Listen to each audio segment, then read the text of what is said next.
Assalamu alaikum, everyone. Peace be upon you.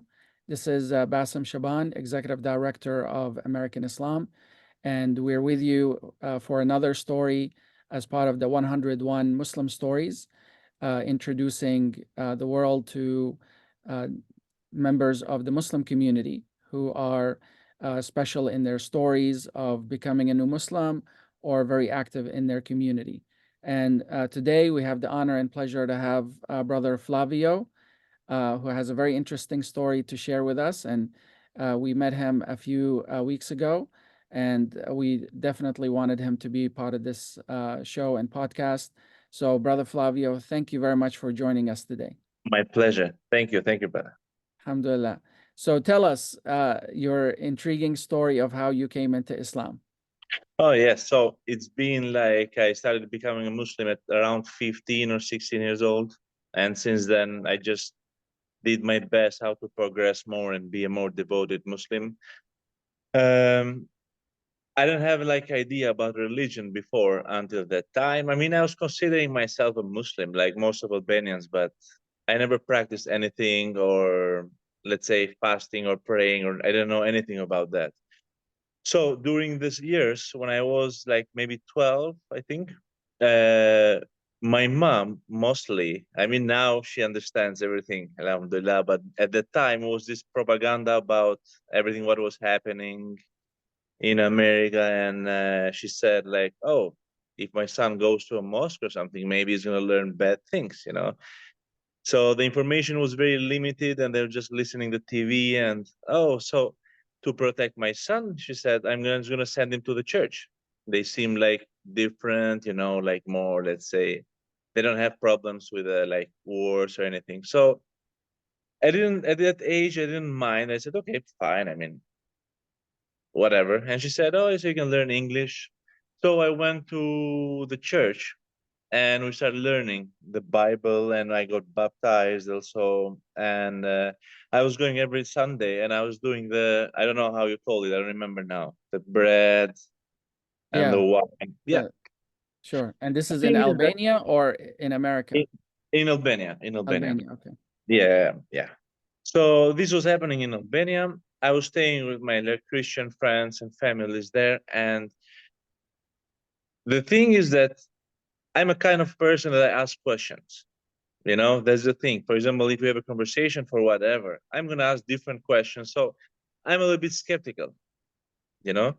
So one of the things is that what I was listening is the main thing was that a lot of families, they're saying to me like, oh, if you come in the church, a lot of people, they became rich, they made money. God give them good luck, you know?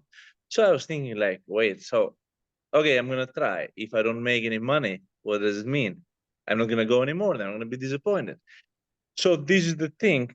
And this is one of the things that tricked me, like, how is this possible? So if this is true, why not everybody comes here? This is one of the thing. And the second thing was the baptism that made me question a lot. For example, I said, okay, fine, I'm going to accept it. I was only 13. But the thing is that they said, like, you have to get baptized because the sin that someone else did, you're going to pay for it, you know? So this was something that hurted me. Like, it didn't seem so fair to me, you know? This one and many other reasons. And one day I had my friend, he was a Muslim, same age. And he said, I said, let's go and have a coffee. And he said, no, I'm going to go to pray. It's the Qadr today. He said, I'm fasting, so I have to do the prayer today. And I said, like, okay, can I come with you? I don't know what I'm going to do, but so at that time I gave up the church. I told my mom, like, I just didn't feel like doing it, you know? I don't want to be forced to do it, so I'm just going to leave it and I don't go anymore. But I was feeling empty. Like, it's not that I had a meaning or what I'm going to do with my life, you know? Like something was missing. And for the Qadr night, my friend told me, come with me. And I went there. And today we're still like, we're Muslim brothers. We speak to him. He's in Albania. And I went to pray there for the first time in my life. And this like old brother, old man, he was struggling to move because of the age. But he saw me during the prayer doing very wrong things. For example, I was keeping my left hand on top of the right one, so he was just helping me. And I was like, oh wow, these people are helping me. This feels so good, you know. And everyone was greeting me, and I was wearing even shorts, so people understood that I'm a beginner. Mm. And the thing is that when I did my first prayer, Bassem, I just felt something that I never felt it before. You know, it's like I conquered something. You know, I don't know how to explain it. Like, I don't know if it's the right way to explain it, but I just felt it like I conquered everything. And since that time, I just keep like reading. Like I took the Quran, my first one, and I was reading, and I started improving until everything made sense. You know, and today it's been like almost 18 years that I'm a Muslim, There we go. and I just I just try to get better, and now I know like what's the point of the life. I know everything, and even my family, Alhamdulillah, now they understand everything. You Mm. know, so And how did your the time family feel? How did your family feel when you converted? um, they had a problem. Like, you know, it was like, oh, you know, this beard doesn't seem good to you. Like the time I was leaving it a little bit, Mm. and they were like, hey, if you sleep, when you sleep, I'm gonna shave it, like a joke, you know. And they had problems. Like they're saying to me, go, but don't go too often there, you know. Don't be a radical and things like that. But today things are changing because they see the difference on me. Like I don't drink like a lot of my friends did, and they did very bad things. We used to smoke in an early age. I quit for the sake of Allah. I'm done with it. Alhamdulillah. I don't gamble. So these are good signs that my family they saw it and they compared me with other people, with my friends at the time, and they said, okay, so that seems good, you know. So even my mom, after me, she didn't pray or anything, but she slowly came like starting fasting, you know. She started accepting like Allah as the God. She said the Shahada. Yeah. MashaAllah. Wow. And what So about the this rest of your family? was that. What about the rest of your family? My brother also, very late after me, he started also like praying and everything. Even lately, when I was in Albania, we met with him and we went to pray together.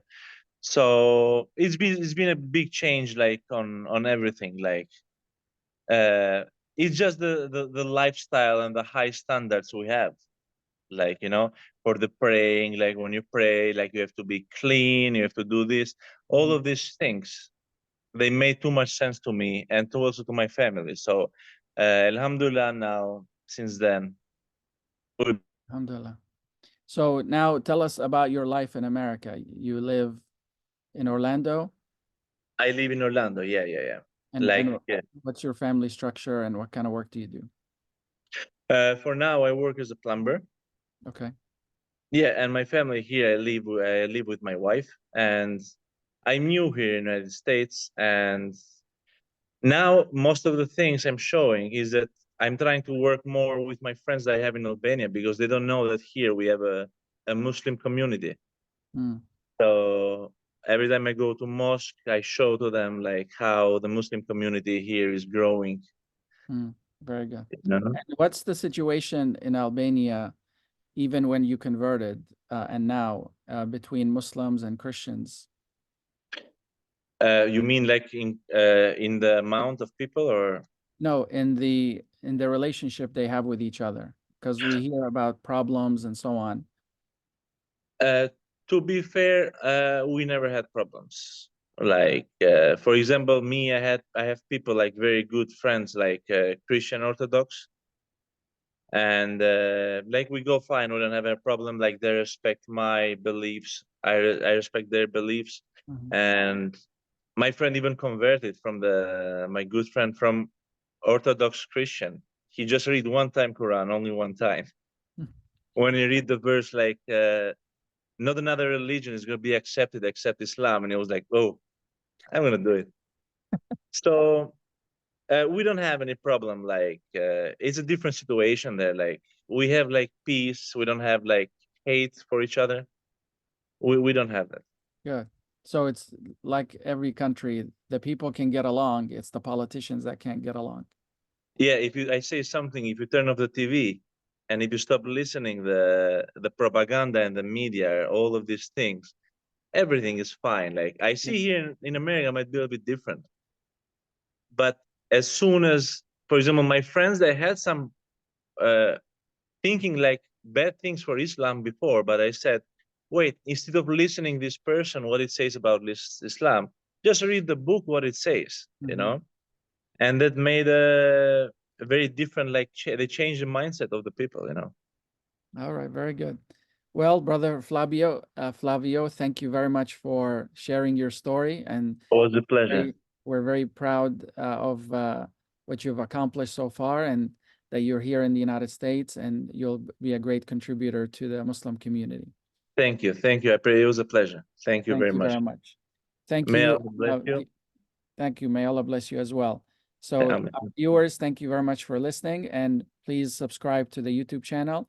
And we look forward to bringing you more stories from American Muslims living in the United States, doing great work because of Islam and what they've found in Islam with the peace and tranquility. So, thank you very much for joining us.